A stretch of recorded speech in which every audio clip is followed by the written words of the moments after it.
For today's ganap, no, samahan nyo naman kami mga mare, mga pare. Kaming dalawa ni Sheila na humingi ng request for showroom dito sa LI Resorts. Hay nako, ewan ko ba dito kay Sheila kasi gustong-gusto niya talaga mag-showroom ng mga ganitong mga anek-anek sa buhay niya. Kaya eto na nga't napaunlakan kami ng LI Resort na makita yung mga rooms nila and mga room rates and amenities. Kasi nga, may i-inquire si Sheila for the benefit of charot. Benefit na malaman kung magkano ba talaga ang mga rates dito sa room nila at saka mga amenities na rin.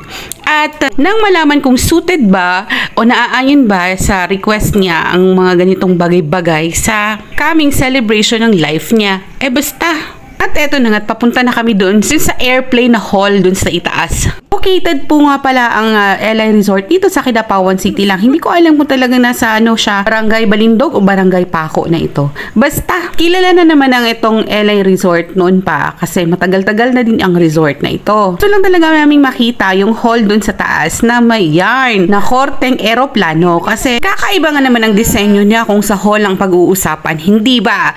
Eto na nga, inaangalan ko talaga itong mga paakit-akit na mga ganito kasi nahahapo ako. O ginakapoy ko magsaka og mga taas-taas, mga hagdanan for the go na kaayo. At eto na nga, eto yung nasa loob ng airplane na hall. O hindi ba? Nakakaabot to ito ng 70 to 100 pero guot na ng 100 mga bayuts. But for an intimate celebration like birthday parties or weddings, okay na ito.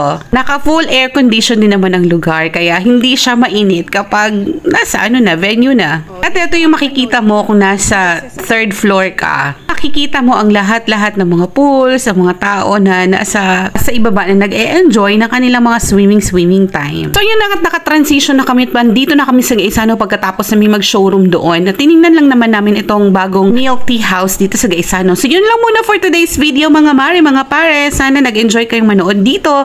Follow me for more. Bye!